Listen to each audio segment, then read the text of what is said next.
আল্লাহর কসম লাগে কথাগুলো শুনে যান। কাউকে বিয়ে করতে পারবো না জান।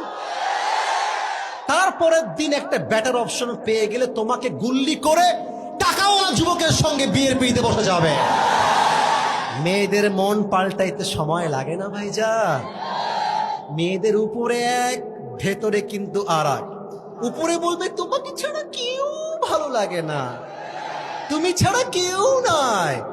আর মেয়ের মা তো আর এক রকম। যখন বিয়ের জন্য পাত্রী দেখতে যাবা, মেয়ের মা বলবে আমার মেয়েটা এত ভালো, আমার মেয়েটা না স্কুলে কখনো একা যায়নি, আমি নিয়ে গিয়েছি। আমার মেয়ে না কলেজেও একা যায়নি, আমি নিয়ে গিয়েছি।